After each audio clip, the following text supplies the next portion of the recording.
Bonjour à tous et bienvenue dans la salle de trading en live DailyFX. Donc bienvenue pour cette présentation de l'indicateur Ichimoku. Je vais passer la parole à Karen Pelwal qui fait désormais partie intégrante de l'équipe DailyFX pour que elle vous fasse donc une petite revue éducative sur Ichimoku et puis que par la suite elle réponde à vos questions et que potentiellement elle analyse quelques actifs ou bien en intraday ou bien à moyen terme, donc avec cette fameuse méthode d'Ichimoku. Alors, je vais faire un disclaimer spécial. DailyFX n'est pas responsable des petites blagues ou bêtises que Madame Pelwal pourrait dire, que les choses soient claires. Alors, j'ai plusieurs infos à vous donner pour que vous puissiez retrouver l'ensemble du contenu éducatif nécessaire à avancer sur Ichimoku. En tout premier lieu, sachez que sur le forum DailyFX, il y a une section Ichimoku. Section Ichimoku dans laquelle Kali a une file et fait des analyses et répond à vos questions. File scalping fait par Roby que vous avez rencontré à la conférence du 15 novembre. Et là, vous avez la section éducative sur Ichimoku. Alors, quand je vais dans la section éducative sur Ichimoku, il y a des documents de Karen, il y a des vidéos faites par Karen et moi, et puis il y a les vidéos de Karen sur scène. Donc je vous envoie le lien, mettez-le de côté, vous irez voir ces vidéos et lire ce contenu quand vous aurez le temps. Ensuite au quotidien, vous pouvez retrouver l'équipe des traders Ichimoku, Eric Biz, Roby, Rezus, Kali et autres donc dans la section Ichimoku du forum.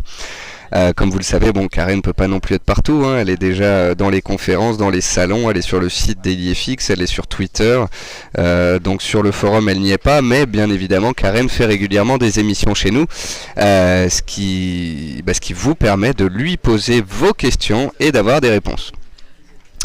Alors avant de laisser la parole à Karen, donc je reviens sur le fait qu'en pleine page du site vous avez marqué jour J 10 heures de conférence et que dans ce document est expliqué que Karen fait des formations dans nos bureaux. Donc les deux prochaines formations sont le 29 novembre, donc vendredi prochain, puis le 13 novembre, il me semble que c'est un vendredi aussi.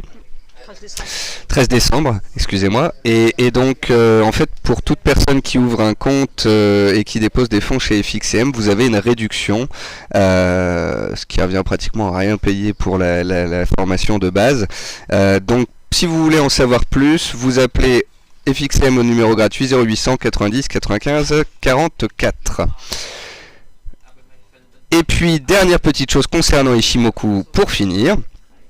Eh bien, c'est que la section des guides, donc quand vous êtes sur le site et que vous allez dans l'onglet formation guide, Vincent a dû vous le dire, je vous l'ai dit aussi ce matin, mais les guides vont être mis à jour et un guide sur Elliott de Vincent sera posté et un guide Ichimoku de Karen sera posté. Donc Vincent me dit qu'il met la pression à notre service technique aux États-Unis pour qu'il se dépêche.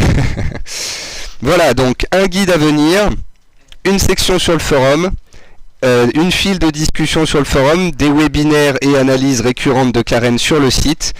Et comme vous êtes nombreux à le savoir, Karen a sorti son premier livre sur Ichimoku, premier livre en français d'un spécialiste en la matière. Donc ce livre a été distribué aux nouveaux clients, aux personnes souhaitant l'avoir à la conférence, et maintenant il faut attendre la sortie officielle du livre en février 2014 pour pouvoir s'en procurer un. Si d'ici là vous en voulez un, vous pouvez, car FXCM est détenteur du trésor. On a donc des livres au bureau et pour toutes les personnes qui ouvriront un compte et qui le demanderont, nous vous enverrons ce fameux livre sur Ichimoku. Voilà, donc le bouquin est sorti, les guides arrivent, la section vous l'avez, les fils vous l'avez, sinon vous retrouvez tous les jours Karen dans la file news en temps réel puisqu'elle est à côté de nous. Je pense que si je descends, je vais pouvoir trouver un message d'elle, à moins qu'on on a trop blablaté, on a trop parlé. Donc voilà, vous retrouvez Karen, et puis vous retrouvez Karen donc dans News en temps réel, et puis aussi sur le site, Karen fait régulièrement des analyses. Et donc par exemple vous avez un Kari Ishimoku, donc c'est un Karen Ishimoku scénario sur l'AUD que Karen va sûrement décrypter, qu'elle va vous expliquer. Donc voilà Karen, un graphique, une plateforme, un clic droit, ajouter un indicateur, et là normalement la magie opère. Voilà, et maintenant que tu as des droites dans tous les sens, bah tu te débrouilles. Bon webinaire à tous avec Karen. N'hésitez pas à lui poser des questions donc dans le chat. Et puis à 15 h donc eh bien nous aurons la prochaine émission. À toi Karen.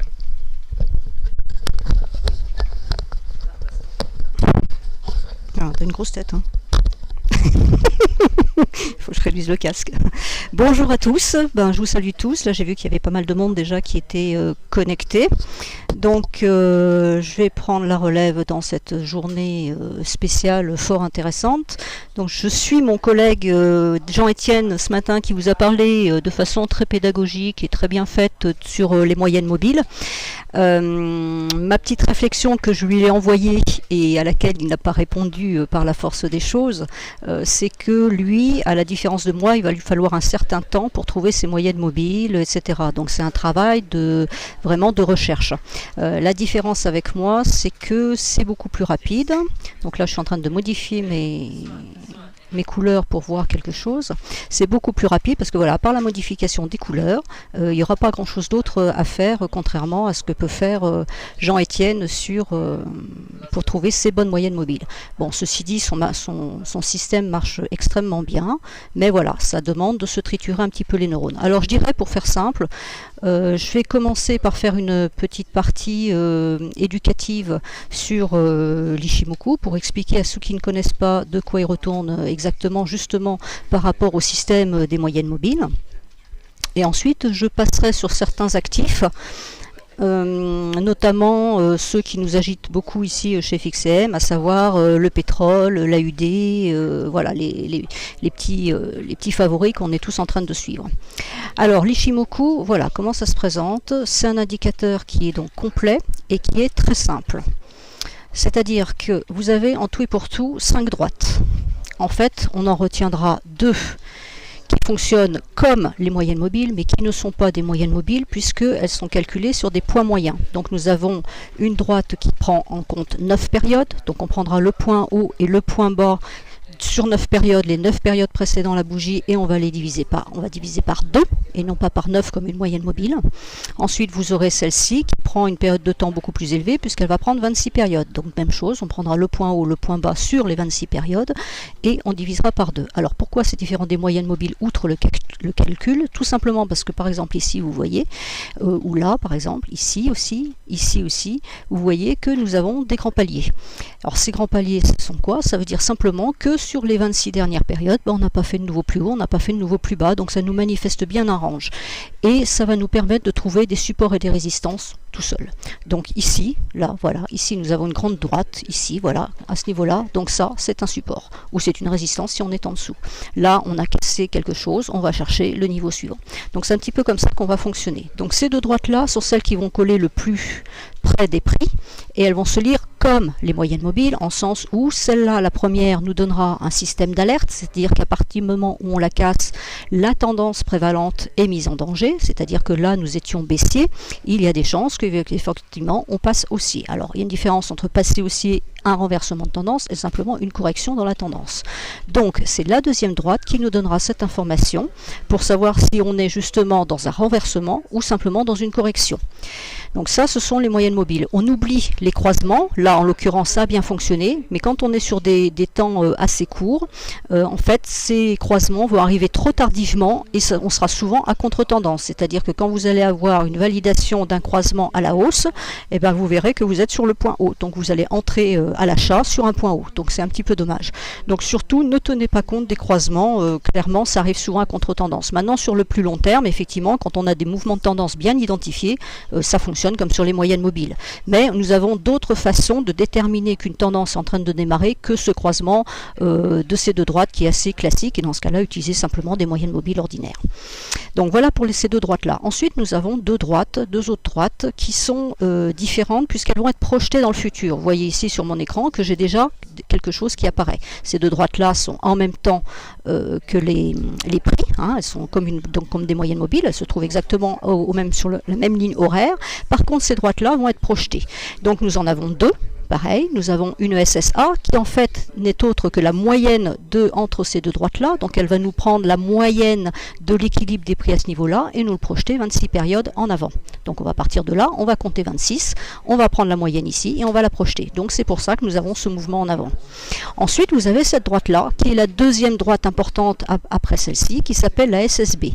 Et celle-là, elle est très importante. Pourquoi? Parce qu'elle prend beaucoup de temps dans le passé pour le projeter dans le futur. Elle est calculée en effet comme ces deux droites ici, c'est-à-dire qu'on va prendre le point haut et le point bas sur 52 périodes en arrière. Donc quand vous êtes sur du daily, vous prenez 52 jours en arrière, et quand vous êtes sur du weekly, vous allez prendre 52 semaines en arrière, c'est-à-dire un an, pardon.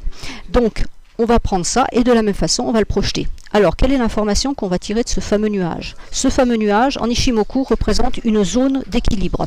L'Ishimoku fonctionne sur un principe multitemporel. Alors, multitemporel, là, actuel, à savoir que là, on est sur du daily sur le pétrole, à savoir que on va prendre un passé jusqu'à 52 périodes, qu'on va projeter dans le futur jusqu'à 26 périodes. En fait, au total, on considère qu'on navigue sur 130 périodes. Donc, sur du daily, ça veut dire qu'on a un horizon de temps de 130 jours. Donc ça, c'est la première chose, c'est l'univers temporel sur l'écran, sur le daily. Après, on aura un univers multitemporel qui se passera sur des écrans différents dont on va avoir besoin pour trader. Et l'intérêt, c'est que l'Ishimoku représente des zones d'équilibre. Donc le nuage représente des équilibres. Quand vous avez cette droite-là qui prend en compte la moyenne ici, elle nous prend bien en compte la moyenne d'un mouvement des prix. Et on la projette, ce qui veut dire que quand les prix vont revenir vers ce niveau-là, ça va nous indiquer que c'est ce qui s'était passé dans le passé pour le coup. Et donc ça va nous indiquer des supports et des résistances. Donc là, mon pétrole, en l'occurrence, m'a donné une alerte. Il me donne une alerte en disant attention, j'ai fini de baisser, je m'arrête là, maintenant je vais remonter. Est-ce que c'est une correction ou pas? Je ne sais pas. Donc l'information viendra sur la cassure de cette droite-là. En cassure de cette droite-là, je ne suis plus dans un mouvement correctif, on va tenter un renversement de tendance. Mais le renversement réel de tendance ne sera effectif qu'à la cassure du nuage, c'est-à-dire que quand on aura dépassé cette zone d'équilibre. Là, on a un retour vers l'équilibre, on était en équilibre ici, on a eu un déséquilibre par cette baisse-là, on remonte, donc le déséquilibre est toujours présent, on va retourner à l'équilibre quand on va passer dans ce nuage-là, puisqu'il représente un équilibre d'un mouvement passé, et on va ressortir de l'autre côté si le pétrole doit effectivement repasser techniquement à la hausse. Et donc c'est une fois qu'on sera sorti de ce nuage de l'autre côté qu'on pourra dire qu'on a un renversement de tendance, alors que là on était baissier, on va devenir haussier quand on va repasser au-dessus. Vous voyez qu'ici on était haussier. Voilà. Alors là, il y a eu un stade de range. Donc avec l'Ishimoku, c'est toujours très difficile à traiter. Donc on a réussi à passer de l'autre côté. Ici, vous avez un mouvement haussier puisqu'on est au-dessus du nuage. On est passé dans une zone d'équilibre puisque ça représentait le mouvement précédent. Donc là, c'est un équilibre des prix. On est passé dans cette zone d'équilibre et là, on est passé dans une tendance baissière. Est-ce que cette tendance baissière va perdurer ou pas? On le saura en suivant les différentes indications.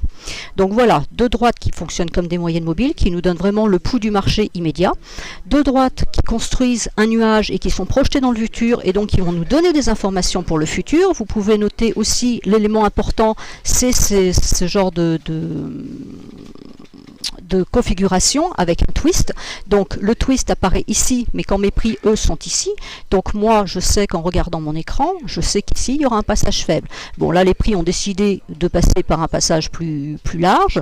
En général les prix ou cette droite là s'arrangent pour passer par des twists ou des passages un peu plus faibles. Donc quand on arrive dans des zones comme ceci, vous voyez que par exemple ici on avait un passage faible, on est passé, là le passage est toujours faible, ça passe, il n'y a plus de support, il n'y a plus de résistance puisqu'on n'a plus de zone.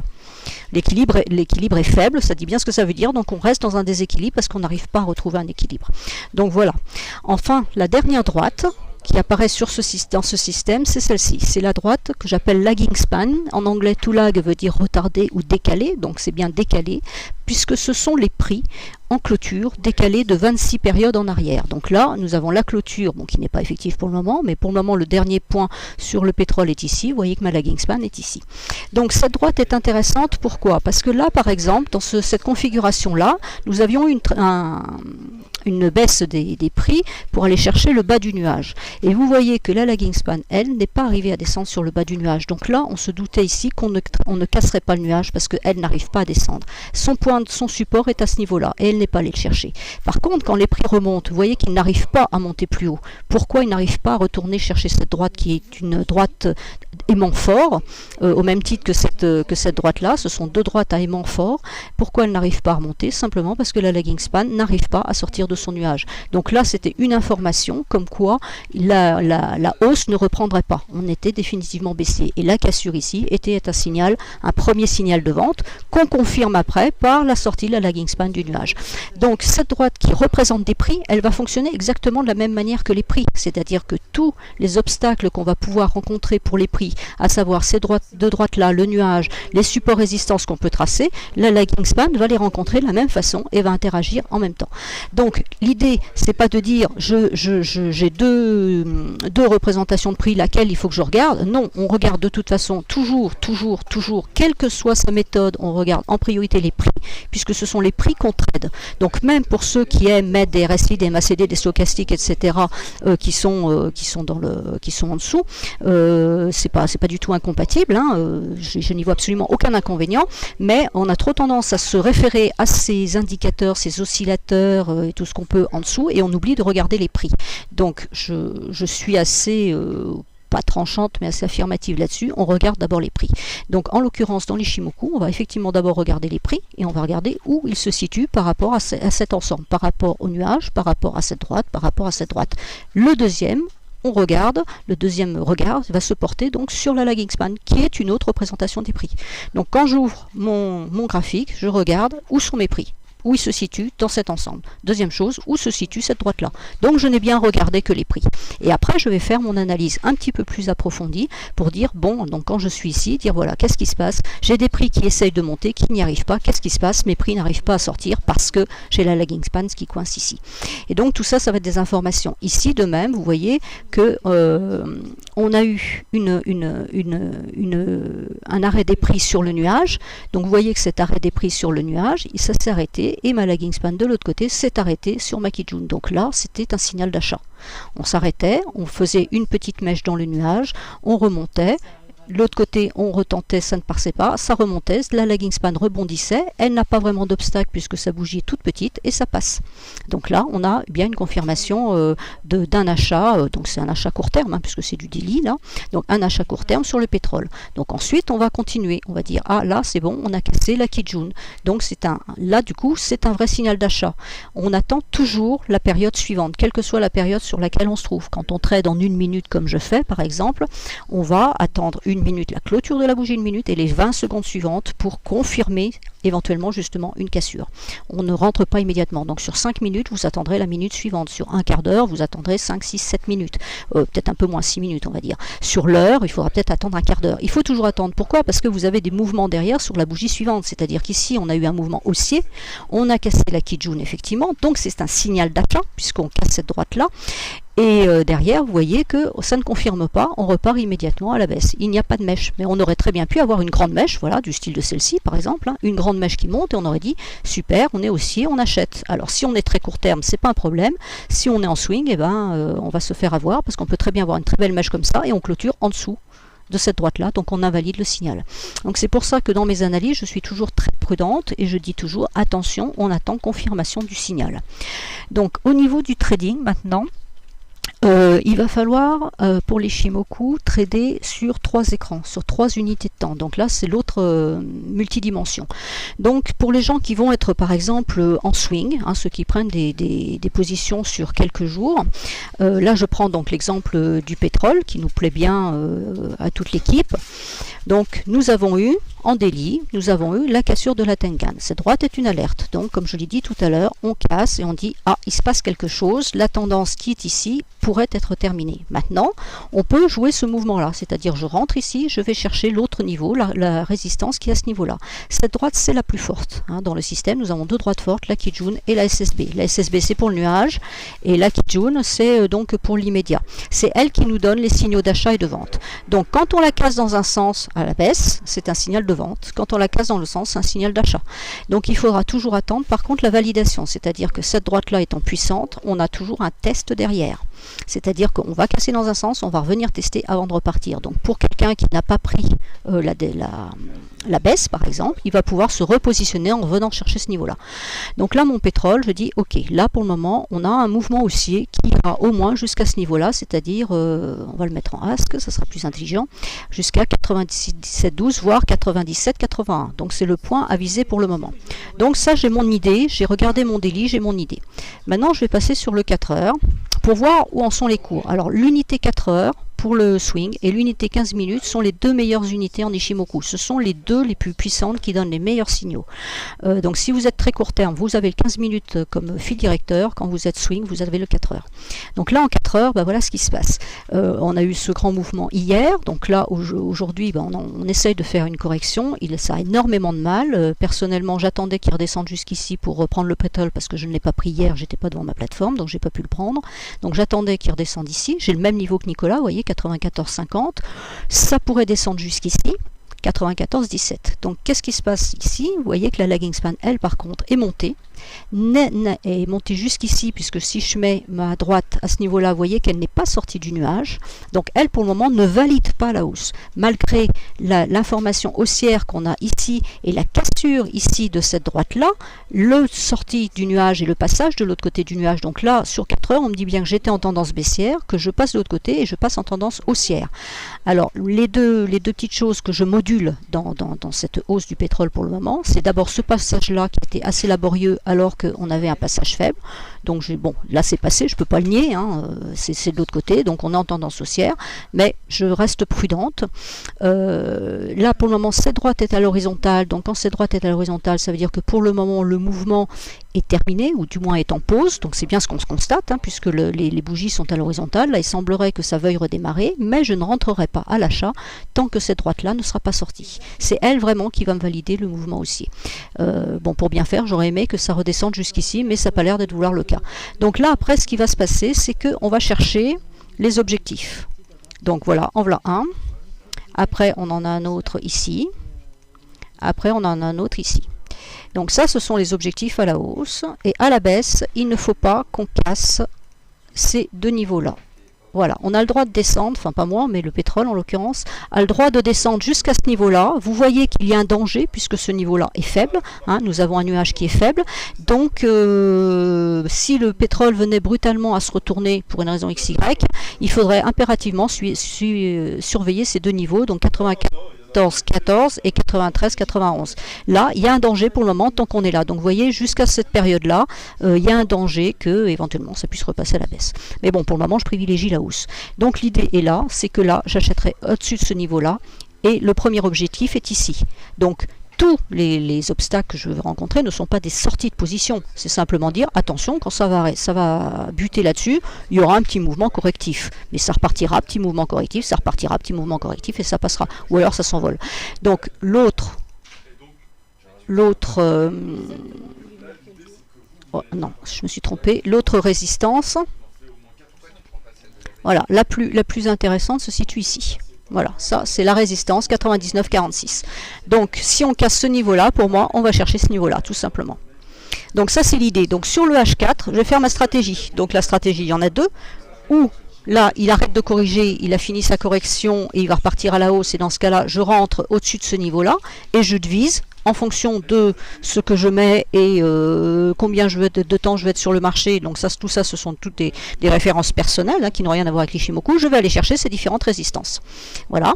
Et je sais qu'à la baisse, les niveaux seront ici, donc mon stop sera idéalement le premier ici. Si je vise un mouvement de grande ampleur, je mettrai mon stop plutôt ici, à réajuster une fois que le mouvement aura démarré. Alors parfois, les objectifs vont se calculer aussi par rapport à la lagging span, parce qu'elle nous donnera des niveaux aussi intéressants. Donc sur le 4 heures, je fais ma stratégie. Je rentre là au-dessus, je vise ces résistances-là, et en stop, je me mets là-dessous. Et ensuite, je vais basculer sur le 1 heure. Voilà, le 1 heure pour diviser ma bougie 4 heures. Alors là, ça n'a pas tellement d'intérêt vu l'heure qu'il est, puisqu'il est 14h28. Donc en l'occurrence, on est dans la dernière bougie d'1 heure sur, la bougie 4 heures en cours. Donc c'est grosso modo, on arrive sur la fin de la bougie. Donc il y a deux bougies qui sont peu intéressantes sur le 4 heures. C'est la fin du 4 heures et le début du 4 heures, puisque la bougie 1 heure sera la même. Il nous donne la même information. Par contre, les bougies qui sont entre les deux intermédiaires vont être très intéressantes et vont nous permettre d'affiner. Donc vous voyez par exemple le pétrole, il nous a fait une forte poussée à la hausse, il a bien méché ici, il a fait une retentative ici, et depuis il ne fait strictement rien. Là ce matin il y a eu un hatchoum quelque part entre 11h et midi, donc je ne sais pas trop ce qui s'est passé. Là on recasse la Tenkan, donc sur le 1 heure j'ai bien une validation, on peut dire l'idée de vouloir rentrer à la hausse. Donc là je vois que ça se précise, la théorie de Dodo dit qu'on doit acheter uniquement sur les derniers points hauts, la cassure des derniers points hauts, donc à 95,65. Alors quand on est trader et qu'on veut affiner vraiment les choses, donc moi je suis trader plutôt court terme, donc en court terme on va faire exactement la même analyse, sauf qu'on ne va pas aller regarder le daily. On va éventuellement regarder le 4 heures, puisque je vous ai dit que c'était l'unité de temps la plus pertinente. Donc je reviens sur mon 4 heures, je vois que ma lagging span ici est en train de casser. Alors c'est pas mon... Voilà, hop. Donc la lagging span là est en train de casser, elle essaye, vous voyez que pour le moment ce n'est pas concluant, donc clairement j'attendrai 15 heures pour faire quelque chose, sauf si j'ai un signal ailleurs. Donc ça, là maintenant je parle pour du court terme. Donc 4 heures j'ai vu ça, je dis ah j'ai un point intéressant, j'ai la lagging span qui est en train de sortir, donc on est sur un niveau clé. Donc je zappe rapidement sur le 1 heure pour voir qu'effectivement j'ai une alerte où on me dit qu'on est en train de repasser à la hausse, puisqu'on a recassé la Tenkan dans ce sens-là, donc c'est bon. Et ensuite, je vais faire ma stratégie sur le 15 minutes. Donc voilà le 15 minutes, vous voyez effectivement qu'il ne s'est rien passé pendant un bout de temps. Là, on a pénétré le nuage, mais on est resté entre le nuage et la Kijun. Donc ça, c'était déjà un bon signal, comme quoi le pétrole n'avait pas envie de baisser. Même là où c'est le fameux grand doji qu'on a vu tout à l'heure sur l'autre écran, voilà, c'est ici. Forte poussée à la hausse, forte poussée à la baisse, on est revenu à la case départ. Et là, on a stagné en dessous de cette Kijun, on ne passe pas. Donc là, c'est clair, tant qu'on ne passait pas la Kijun, il n'y avait aucun signal d'achat. Là, on est passé avec une mèche qui a quand même tenté de sortir du nuage. Et là, maintenant, on est sorti du nuage. Donc sur le 15 minutes, pour le moment, je validerai la hausse. Alors même chose, je vois qu'un petit peu plus loin, et c'est le reflet de ce qui s'est passé ici, puisqu'on projette 26 périodes en avant, donc c'est le reflet de ce qui s'est passé ici, c'est-à-dire strictement rien, donc mon nuage est extrêmement faible. Donc en 15 minutes, en très court terme, il va falloir faire attention quand on va arriver au niveau de cette zone-là. Ça sera une faiblesse potentielle. Vous voyez que là, j'ai un double support qui est en train de se mettre en place, j'ai la SSB qui est ici, qui est une droite forte, donc là pour le moment, je vais attendre un vrai signal pour rentrer. Donc ça, c'est pour le court terme. Donc je bascule en 5 minutes, je vois qu'en 5 minutes c'est assez erratique, hein, voilà, voilà, ça c'est la fameuse mèche, là il a strictement rien fait, capé par la Kijun. Vous voyez l'importance de cette droite, qui va être d'autant plus importante quand elle sera dans le prolongement d'une SSB. Pourquoi? Parce que je vous ai dit que c'était les deux droites les plus fortes du système, donc évidemment quand on se retrouve les deux en même temps, c'est un niveau qui est fort. Donc vous voyez que là on l'a cassé, on a traversé le petit bout de nuage, mais que depuis ça ne conclut pas. Donc là il semblerait qu'il veuille bien partir à la hausse. Voilà, donc on pourrait rentrer là, avec niveau 95-87, c'est le premier niveau, hein, voilà. Donc ça c'est le 5 minutes. Donc moi j'affine toujours sur le 1 minute pour les mêmes raisons que pour les autres unités de temps, à savoir que j'ai besoin de décortiquer cette bougie 5 minutes pour savoir ce qui est en train de se passer. Il est 32, donc il me reste techniquement 3 minutes pour finir mes 5 minutes. Donc 3 minutes quand on est sur du court terme, c'est long. Donc c'est pour ça qu'il va être intéressant de voir si je rentrais maintenant ou pas. Et là, ça me dit pour le moment non, il ne fallait pas rentrer. On est en train de faire une correction. Il y a des chances qu'on redescende sur ce niveau-là, voire carrément sur ce niveau-là. Par contre là, j'ai bien des signaux haussiers puisque mes deux droites se mettent à la verticale. Et donc une fois que j'aurai déterminé mon point d'entrée sur le 1 minute, je ne reste pas sur le 1 minute parce qu'on prend peur, surtout sur des sous-jacents comme ça qui sont un peu volatiles. Donc sur l'or, sur le NZD, sur des paires, incluant le NZD. Ce sont des paires extrêmement volatiles, donc on ne reste surtout pas sur le 1 minute, sinon on rentre et on sort sans arrêt, mais le problème c'est qu'on rentre avec des pertes, enfin on sort avec des pertes. Donc on rebascule sur son 5 minutes, on surveille ce qui se passe, vous voyez qu'il ne fallait pas rentrer maintenant, hein, la mèche elle est là, le 1 minute me donnait une bonne information. Donc là je vais attendre la clôture, la bougie 5 minutes, et mon écran de surveillance que j'aurai à côté de moi, ce sera le quart d'heure, parce que c'est le quart d'heure qui me dira clairement ce qui se passe. Là, vous voyez qu'on repart. Donc, on ne va pas forcément attendre la fin des 15 minutes pour pouvoir entrer, mais on va jongler justement sur ces unités de temps. Donc, c'est pour ça que je dis que l'Ishimoku est un indicateur multitemporel, puisque, comme je vous l'ai dit, quand je suis là sur le 15 minutes, je vais avoir 130 périodes de 15 minutes de techniques, de mathématiques qui sont affichées à l'écran et qui me donnent des informations. Et quand je vais trader, je vais être obligé de jongler sur 3 unités de temps. Il est impossible de trader sur une seule unité de temps. 3, je dirais que c'est impératif. 4, non, c'est pas. Moi, je vais être sur 4, 5 parce que j'ai l'habitude de lire et je vais jongler sur les unités de temps pour prendre l'information qui m'est nécessaire. Maintenant, quand on est débutant, qu'on ne connaît pas bien l'indicateur, 3 unités de temps, c'est suffisant. Donc, dans le livre que j'ai écrit, là, qui est sorti vendredi pour FXCM, je détaille bien ces 3 types de trades, donc le long terme, le moyen terme et le court terme, y compris avec un exemple de sortie de statistiques sur le GBP USD. Donc, j'explique bien comment on fait pour jongler d'un écran à l'autre, comment on surveille un écran par rapport à un autre et comment on gère l'entrée ou la sortie de position. Hein. J'ai fait bien attention de mettre des écrans parallèles ensemble pour qu'on puisse bien surveiller et suivre un trade comme si on était sur une plateforme. Donc voilà, ça je pense avoir tout dit en ce qui concerne l'Ishimoku. Donc pour conclure, je dirais que c'est un indicateur qui est extrêmement simple. Vous voyez, il n'y a rien d'autre à rajouter. Je n'ai vraiment rien mis en plus. Alors je vais utiliser des droites de tendance. Donc là on va passer autre chose que sur le pétrole parce que la tendance il n'y a pas grand chose. On va se mettre sur l'euro-dollar. Voilà, ce qu'on va faire, c'est que éventuellement, bon là il n'y a pas vraiment à en mettre, mais on va rajouter des droites de tendance. Donc là par exemple j'en mets une ici. Voilà, hein, une droite de tendance. Alors ce qu'il faut savoir, c'est que les droites de tendance sont utiles pour les prix. Alors quand je dis sont utiles pour les prix, ça veut dire c'est ces prix-là, ces prix-là, et c'est cette représentation des prix. Donc une droite de tendance, ici, on la laissera tant qu'elle peut impacter mes prix. Donc là pour le moment je l'utilise pour voir si mes prix vont résister et repartir à la hausse ou si au contraire ils vont casser et venir chercher ce niveau-là, voir ce niveau-là, voir ce niveau-là. Vous voyez que c'est extrêmement simple, hein, c'est ce niveau-là et celui-là ici. Là, vous voyez qu'on a une Kijun dans le prolongement du NCSB, donc ça, c'est un niveau qui est fort. Si on veut que l'euro-dollar continue à monter en 15 minutes, il serait préférable qu'il ne casse pas ce niveau-là. Donc ma droite de tendance ici va impacter mes prix dans l'immédiat. Je vais la surveiller dans l'immédiat si je veux rentrer sur l'euro-dollar, mais je la laisserai même quand mes prix seront passés de l'autre côté. Pourquoi? Parce qu'à ce moment-là, c'est la lagging span qui va la rencontrer. La lagging span va rencontrer les mêmes obstacles que les prix. Donc un jour ou l'autre, elle va rencontrer la droite de tendance. Et ce qu'il faut savoir, c'est que la lagging span, quand elle rencontre une droite de tendance, elle va agir exactement de la même façon qu'avec les prix. Donc ça va la freiner. Alors là, on en avait une qui est ici, mais elle est encore trop loin. Là, on en avait une là, mais elle est trop loin. J'essaye d'en trouver une qui pourrait être pertinente par rapport à la lagging span, mais là, j'en vois pas comme ça vu de nez. Comme l'euro-dollar, je ne suis pas, je ne l'ai pas dans les yeux. Je vais voir si sur l'AUD, j'ai quelque chose. AUD. US 200, non c'est pas ça. Voilà, AUD USD. Alors, l'AUD USD. Bon, pour le moment, il s'est arrêté. Hop. Oui, mais là, comme elle est de l'autre côté, je ne peux pas vraiment tracer de droite de tendance. Donc là, bah, c'est un autre exemple. Par exemple, l'AUD USD, on a une belle baisse en 15 minutes. Vous voyez qu'ici, on a une alerte, à savoir qu'on est repassé de l'autre côté. On a une alerte, mais on a été capé par la SSB du nuage et on est reparti à la baisse. Donc, quand on va être en trading, quand on aura pris une position, alors la position, on l'a prise idéalement, je dis bien idéalement, on l'a prise ici, on avait le signal, je vais essayer d'agrandir un petit peu, on a ici le signal baissier, qui est confirmé plus tard. Hein, il faut qu'on ait passé le nuage. Et depuis, on est en baisse. Vous voyez qu'ici, on a recassé la Kijun, donc c'était un signal d'invalidation, mais le nuage faisait obstacle et donc a joué son rôle de résistance. Même chose ici, on a tenté de sortir, on n'y est pas arrivé.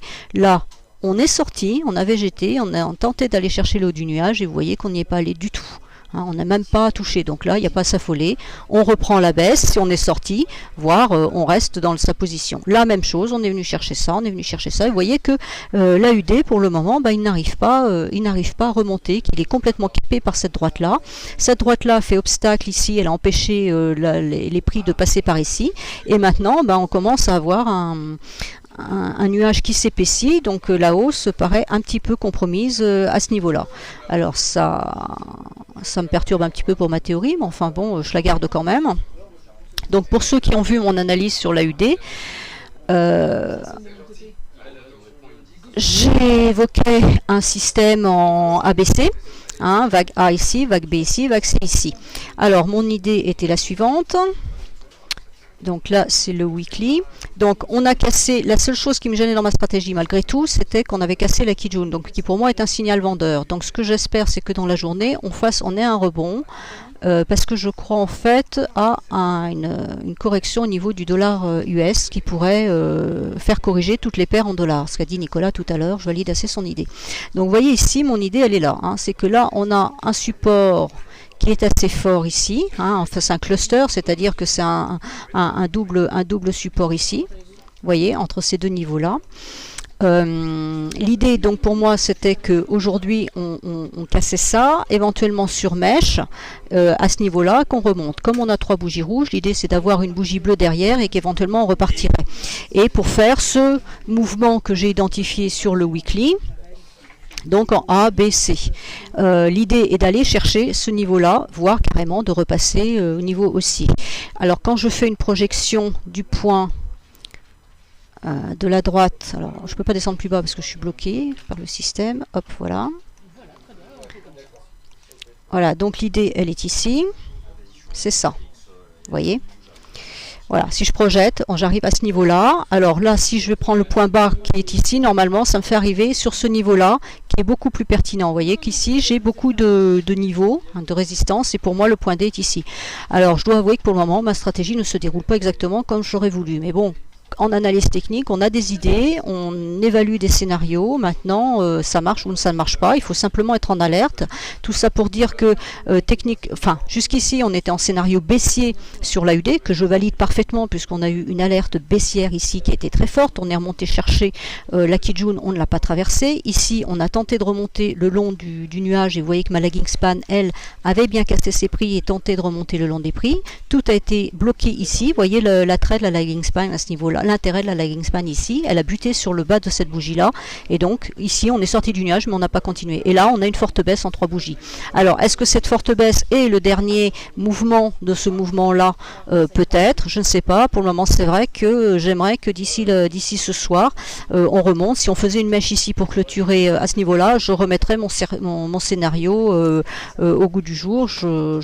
Disons que j'y croirais un petit peu. Pour le moment j'avoue que j'y crois un peu moins. Là ce qui m'inquiète c'est ça, parce qu'on est en train vraiment de plonger vers ce niveau-là, et si la lagging span passe de l'autre côté, définitivement, mon scénario sera à mettre à la poubelle. Mais bon, voilà, ce sont des choses qui arrivent. Voilà, le niveau, il est ici. Hein, le niveau est ici. Si on casse la lagging span, si la lagging span casse le twist du nuage, le niveau à viser est ici. Donc voilà, alors maintenant l'idée, est-ce qu'on remonte à ce niveau-là et qu'on recontinue la baisse ici? Est-ce qu'on remonte chercher le nuage et qu'on retourne ici? C'est vrai que pour le moment, on est baissier. Point. Je ne peux pas dire le contraire, même si j'ai un scénario qui pourrait tendre vers la hausse, je dois reconnaître de toute façon qu'on est baissier et il n'y a aucune question là-dessus. Donc voilà pour les explications générales par rapport à l'Ishimoku. Maintenant, je vais prendre vos questions. Alors, donc je vous dis bonjour à tous. Là, je vois pas mal de gens qui ont l'habitude de me suivre.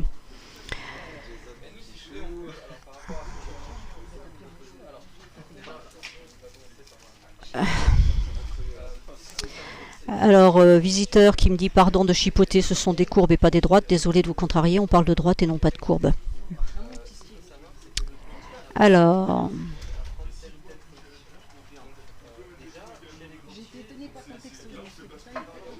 Quelle base H4 utilisez-vous? La base clôture ES en France égale 23 heures. Oubliez ces choses-là. Je veux dire, c'est pas... Il faut être sur le fuseau horaire anglais ou français. Vous n'êtes pas sur... Il ne faut pas vous mettre sur le fuseau américain, c'est tout. Alors, mettre 3 unités de temps sur le même graphique, Daniel 167 qui pose la question. Alors oui, ça se fait. Je suis en train de travailler sur la question. Parce que j'ai étudié ça avec quelqu'un il n'y a pas très longtemps. Donc effectivement, on peut mettre plusieurs Ishimoku sur le même graphique. Alors je vais vous montrer d'abord comment on fait. Là, je suis sur l'AUD USD en daily. Donc par exemple, si je veux projeter le weekly, je vais aller sur le petit icône ici, donc Ishimoku, ok. Et là, vous voyez que ça vous demande certaines choses. Alors, c'est source des données. Là en bas, vous avez période par défaut. Et là, vous allez mettre weekly. Alors après, ce que vous pouvez faire, c'est si vous voulez tout, vous mettez tout. Mais si vous ne voulez par exemple que le nuage, eh ben, vous allez enlever les lignes ici. Donc, ligne ici, pas de ligne. Je vais vous mettre que le nuage, parce que franchement, les lignes, pour le moment, je suis assez dubitatif sur leur intérêt. Pas de ligne, pardon. Ça, c'est la lagging span, donc hop. Ça, c'est le nuage, je vais le laisser, tant qu'à faire, ça serait pas plus... Voilà. Et donc là, vous voyez que j'ai un nuage weekly qui est là-haut et j'ai un nuage daily qui est là-haut. Donc ça peut avoir son intérêt quand on va s'en approcher. Là, vous voyez qu'on avait eu un mouvement haussier. Et voilà, on imagine qu'on n'a pas ce mouvement-là, qu'on a continué à monter. Donc là, immédiatement sur mon écran, ça me dira que là, j'ai une forte résistance à ce niveau-là, que là, j'ai un passage faible, etc. Pour le moment, je vous dis, j'étudie ça parce que je ne suis pas tout à fait convaincue de la pertinence d'avoir ça sur l'écran. Personnellement, je préfère avoir les écrans à côté pour mieux voir ce qui se passe. Voilà, ça c'est un point de vue très personnel. Maintenant, je vous ai montré comment on fait, vous pouvez le faire. Par contre, je vous déconseille fortement d'avoir, pour le weekly, d'avoir la lagging span, la Kijun, la Tenkan, d'avoir toutes les autres droites. Bien qu'il puisse y avoir des corrélations et des correspondances intéressantes. C'est beaucoup trop brouillon, je le déconseille vraiment. L'Ishimoku est un indicateur qui est simple, il faut le laisser simple. Ça sert à rien de rajouter plein de choses. Là vraiment c'est, je dirais pas le minimum, mais la seule chose qui pourrait éventuellement être intéressante, mais que personnellement je ne valide pas. Je préfère regarder mes écrans individuellement. Maintenant, si vous voulez charger votre écran, si vous aimez les écrans un peu fouillis, bon, moi j'aime ce qui est clair parce que j'aime voir du premier coup. N'oubliez pas qu'Ishimoku Kinkoyo, ça veut dire voir d'un coup d'œil. Donc un coup d'œil, il faut que ça soit clair. Si c'est brouillon, vous ne le verrez pas. Voilà, tout simplement. Alors, comment calculer les stops lors des trades? Donc, les stops se calculent par rapport à ces droites-là, les droites les plus pertinentes, donc la SSB, la Kijun. Donc là, par exemple, imaginons qu'on dise qu'on shorte l'AUD parce que, voilà, c'est en train de casser un niveau, c'est en train de casser un double niveau, donc on pourrait dire on part en short. Et ben mon stop sera sur un de ces niveaux-là, enfin au-dessus de un de ces niveaux-là. Alors après, vous filtrez du nombre de points en fonction de votre money management, etc. Les stops, c'est quelque chose de très personnel. Ça dépend de la position, de la taille de la position, de la perte qu'on s'autorise, etc. Mais à chaque fois, on va aller chercher les niveaux clés pour mettre son stop. Donc, quelquefois, c'est aussi la lagging span qui va nous donner le stop parce que c'est elle qui nous dira, non, moi, si je remonte au-dessus de ça, la position sera invalidée plus que les prix. Voilà. Donc là, le stop, idéalement, on le mettra là au-dessus.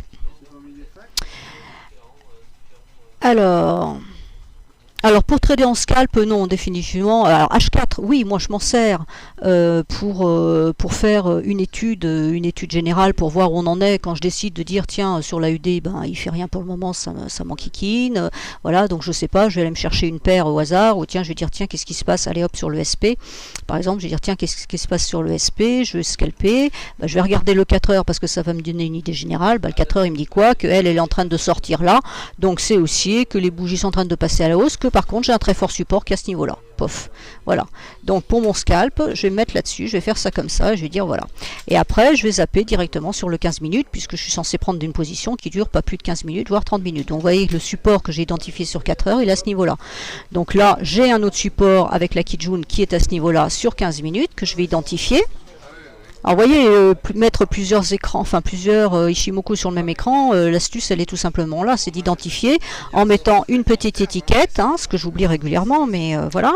Donc après je recherche mes niveaux, H4 ici, là je mets que c'est du 15 minutes, hop, voilà, c'est du 15 minutes, et maintenant, donc mon 15 minutes pour le moment est haussier, mais il semblerait qu'il veuille corriger, ça c'est haussier, il n'y a pas de problème, voilà, donc on part sur un système de 3 bougies en correction. Voilà, le 5 minutes. Alors donc vous voyez, là ce qui est intéressant, c'est que l'île à droite que j'ai identifié sur 15 minutes correspond à ma Kijun 5 minutes. Donc il y a des chances qu'on vienne chercher ça. Par contre, si on s'arrête ici à ce niveau-là, ici ça sera un achat. Et donc, éventuellement, ce que j'ai dit tout à l'heure, le 1 minute pour affiner le 5 minutes. Alors, je vous dirais franchement que le SP n'est pas du tout le meilleur pour scalper. Enfin, moi, personnellement, je ne l'aime pas, ce qui me pose beaucoup de problèmes quand je suis aux États-Unis, parce que, voilà, il n'y a que ça à jouer. Alors, je vous ai entendu dire Pascal F qui dit, je vous ai entendu dire que les bougies fonctionnent par 3, donc oui, bon, je vais sortir du SP par contre pour ça, je vais remettre l'euro-dollar. Alors souvent ça marche par 3, c'est-à-dire que là je vous l'ai montré sur le SP ou voire même sur l'AUD où on était tout à l'heure. L'exemple était quand même assez frappant en daily. Voilà, vous voyez, on a 3 bougies magnifiques, donc lundi de toute façon on aura une correction. Alors la correction, je dis bien, quand je dis 3 bougies, ça ne veut pas dire que la prochaine elle sera nécessairement bleue, c'est-à-dire quand je regarde mon écran a posteriori, on va me répondre, oui mais là vous avez plein de bougies bleues, vous n'en avez pas 3. Alors parfois ce sont des multiples de 3, donc il faut voir, et puis vous voyez que vous avez des grandes mèches, et ça une mèche ici c'est une bougie rouge. D'accord, là vous avez une bougie bleue, donc il va falloir regarder ça. Donc là par exemple j'ai 3 bougies rouges, si le mouvement AUD-USD est fortement baissier, continue à la baisse contrairement à l'idée que j'ai pu émettre dans mon analyse, là on a 3 bougies rouges. Lundi on peut très bien avoir une correction, ou dans la nuit de dimanche à lundi puisque c'est de l'AUD, donc on peut très bien avoir une correction haussière avec une mèche, et nous quand on va arriver sur le marché, enfin moi en l'occurrence à 10h du matin, je serai déjà dans une bougie rouge, mais ma bougie bleue je l'aurais eu. Donc voilà le système des 3 bougies. C'est quelque chose qui marche très bien. Bon, le petit bémol que je mets, c'est qu'il faut savoir les lire. Donc quand je dis qu'on regarde les prix, c'est aussi là-dessus que je veux insister, c'est que quand on regarde les prix, on regarde le marché, on ne regarde pas des indicateurs. Et donc quand on regarde le marché, on regarde aussi comment travaillent ces bougies-là. Et c'est la façon dont travaillent les bougies qui vont nous dire que cette bougie a un intérêt ou cette bougie n'en a pas. Donc est-ce que je la compte ou est-ce que je ne la compte pas? Donc c'est tout un travail d'analyse. Donc ça se fait pas en 2 temps 3 mouvements, et c'est pas quelque chose, même au bout de 3 heures, je vous l'aurai expliqué, et vous me direz non madame ça marche toujours pas. Donc on n'en sortira pas. C'est un ressenti de marché, c'est une lecture de marché et une lecture de bougie, donc une lecture des prix, avant de lire les indicateurs. Alors, je traite des devises nerveuses, comme la livre et l'autre côté USD. Oui, alors j'aime bien ce qui est nerveux parce que je suis quelqu'un, pas spécialement nerveuse, mais qui aime les choses qui bougent, et je fais une analyse, j'aime bien avoir la conclusion relativement rapidement à mon analyse, que j'ai tort ou que j'ai raison d'ailleurs, c'est pas le problème, c'est simplement j'ai une idée, j'aime vérifier assez rapidement cette idée, que ce soit là-dedans ou dans le reste de la vie, c'est comme ça, j'aime pas traîner sur des idées. Donc là c'est vrai que par exemple un cas comme la UD-USD comme ça, il y a un moment où ça m'énerve parce que voilà, ça fait 3 jours que ça baisse et que j'attends de voir s'il y aura une validation, et pour moi il faut que j'attende lundi et que c'est un peu long, et c'est pour ça que je fais du scalp et que je suis sur court terme. Et j'aime les paires nerveuses parce que j'aime que ça bouge. Donc l'AUD USD, pas l'USD, l'Ishimoku pardon, est un indicateur de tendance, je vous l'ai dit tout à l'heure, quand il n'y a pas de tendance comme on l'a vu sur le pétrole, à un moment ça ne donne rien, ça donne un nuage fin, donc on n'a plus de support résistance. Alors, quelqu'un qui me demande, Chris, pourquoi j'utilise SSA et l'SSB de la même couleur. Là, elles ne sont pas de la même couleur, elles sont de 2 couleurs différentes. Les nuages, alors la couleur des nuages, je veux dire, ça n'a pas grand intérêt parce que vous voyez que là, vous avez un mouvement baissier et que votre nuage, il est bleu, c'est-à-dire qu'il est haussier. Donc, je ne vais pas vous dire on est en situation haussière puisque je suis en train de baisser. Donc, la couleur des nuages, moi, sur mes écrans, personnellement, ils sont tous bleus parce que je sais que ce sont des zones d'équilibre, des zones de support-résistance, la couleur m'importe peu. Là, vous voyez que mon nuage est en train de passer rouge, donc c'est en train de me dire qu'ici, on a eu un changement de tendance, qu'il est en train de passer rouge, donc techniquement, on est en situation baissière. Je ne vais pas attendre puisque là on a 1, 2, 3, on va dire 4 bougies, donc c'est-à-dire que ce signal-là est apparu sur cette bougie-là. Donc vous voyez d'ailleurs que j'avais un signal baissier sur une bougie haussière alors qu'on était en train de remonter, donc il y a un petit peu contradiction, qu'on est en train de baisser depuis ce niveau-là, donc je me doute bien que je ne suis plus en tendance haussière et je n'ai pas besoin de ça pour me dire que je suis plus en tendance haussière. Donc ce que je dis par rapport à ça, ce qui est intéressant, c'est simplement de voir où sont les niveaux de support-résistance dans le futur. Donc là je vois que j'ai une résistance à ce niveau-là, donc si mes prix repartaient à la hausse, j'aurais du mal de toute façon pour le moment à vraiment valider à 100% ma théorie puisque j'ai cette résistance là et qu'il faudra qu'elle casse. Voilà ce que ça me dit, et ça c'est une projection de nuage, peu importe qu'il soit bleu, qu'il soit rouge. Ce que ça me dit, c'est que à ce niveau là, alors là j'ai les codes de la plateforme, donc je ne peux pas regarder en bas, mais si on met son curseur ici, en bas ça nous donne une date, donc ça me dit qu'à cette date là, qui doit être en décembre voire janvier, je vais avoir une faiblesse à ce niveau là, ce qui veut dire que si mes prix descendent là mais restent à l'horizontale et ont tendance à remonter, ils pourraient éventuellement passer par là. Voilà, c'est comme ça que j'interprète le nuage futur. Les couleurs on les oublie. Alors Pourquoi je dis que c'est... Alors, visiteur qui me demande pourquoi je dis que cet indicateur n'est pas automatisable, pour la bonne raison, c'est que, comme vous pouvez le constater, il y a beaucoup de choses à regarder. Donc, vous pouvez, si on peut l'automatiser, mais ça sera une automatisation partielle. Donc, ça ne vous donnera jamais la puissance comme si vous le faisiez en discrétionnaire, comme si vous étiez devant votre écran. Maintenant, vous pouvez très bien dire, la cassure de la Kijun par la lagging span, c'est donc quand ça casse à la baisse, eh ben, c'est une vente, quand ça casse à la hausse, c'est un achat. Vous pouvez bien mettre des choses comme ça. Vous pouvez dire ici, la cassure de la Kijun ici, par les prix, c'est une vente, si ça casse dans l'autre sens, c'est une baisse ou une sortie. Oui, on peut programmer des choses comme ça, mais ce n'est pas, vous n'aurez pas la puissance de l'Ishimoku dans un robot, ce n'est pas possible. Alors, oui, c'est enregistré, vous pourrez revisionner. Alors...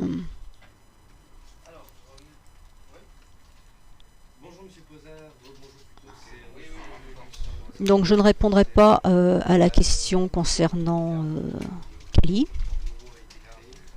Ce que je pense du CAC, j'en pense strictement rien. Alors, à quoi sert l'unité 1, Laurent? À quoi sert l'unité 1 minute par rapport aux 15 minutes? Ben, tout simplement, ça me décortique mon 15 minutes en 15 fois 1 minute. Voilà. Je ne dis pas qu'il faut descendre sur le 1 minute. Ça, c'est à chacun d'avoir sa sensibilité par rapport à un sous-jacent, par rapport à sa façon de trader. Moi, je l'utilise. Et pour en venir aux indicateurs, aux oscillateurs, à tout ce qu'on peut mettre en bas de son écran, le 1 minute est la seule unité de temps sur laquelle je vais utiliser un RSI 5. Parce que quelquefois, ça aide à valider une cassure. Vous avez une cassure comme ça sur 1 minute. Vous voulez savoir si elle est valide, votre RSI 5 va vous dire s'il faut acheter ou s'il faut vendre, donc vous saurez si oui ou non c'est valide. Donc je me sers du RSI uniquement sur 1 minute et sur aucune autre unité de temps. Donc pourquoi j'utilise l'1 minute? Tout simplement parce que là déjà quand on commence par 5 minutes ça fait 5 bougies, donc ça fait déjà beaucoup. Alors quand je parle de 15 minutes c'est évident que ça fait 15 bougies, ça affine nettement les choses et ça permet de rentrer un peu mieux dans le trade que si on restait sur du 15 minutes. Si vous ne tradez que sur du 15 minutes, vous allez attendre la bougie 15 minutes, la fin de la bougie 15 minutes, plus voyons environ 5 à 6 minutes la bougie suivante. Si vous êtes sur 1 minute, c'est 5 ou 6 bougies, pardon, et vous allez les avoir plus tôt. Alors, donc quelqu'un qui me dit que ça bouge sur le pétrole.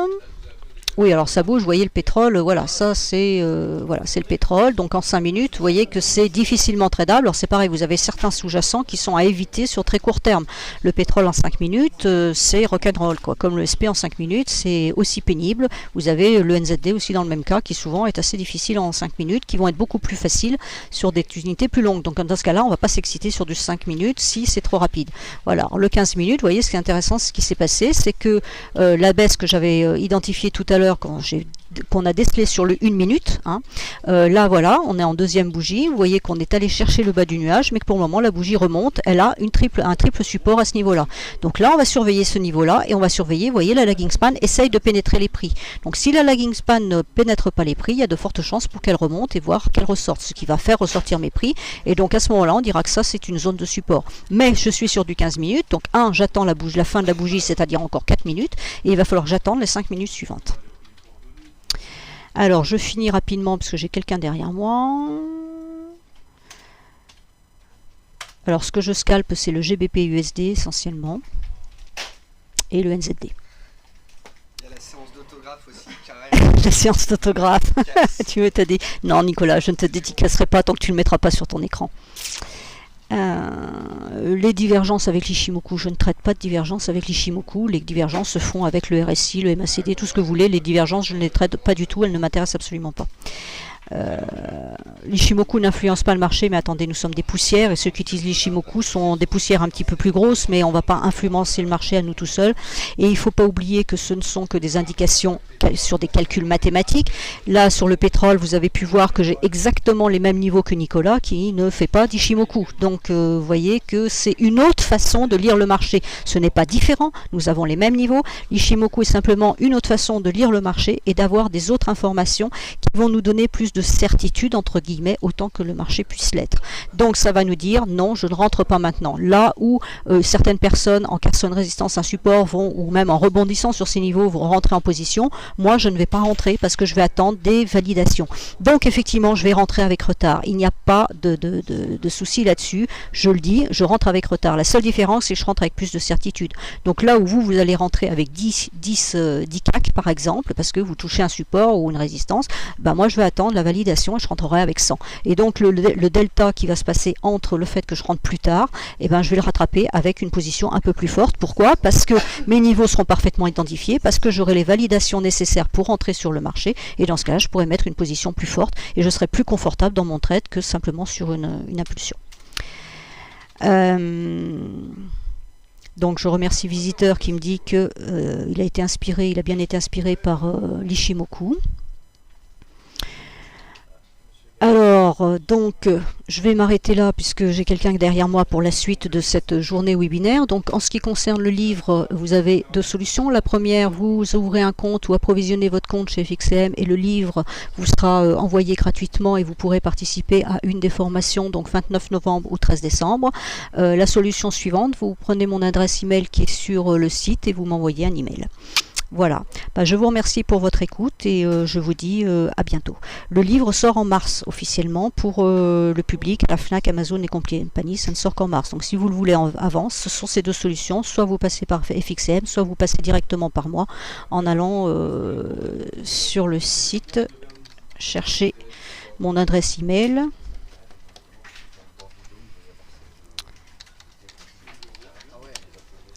Voilà, je vous ai remis mon adresse email ici, donc vous m'envoyez un email et je vous dirai comment procéder si vous voulez recevoir le livre avant le mois de mars. Voilà, je vous remercie pour votre attention et je vais aller calmer Nicolas qui s'énerve, je ne sais pas pourquoi.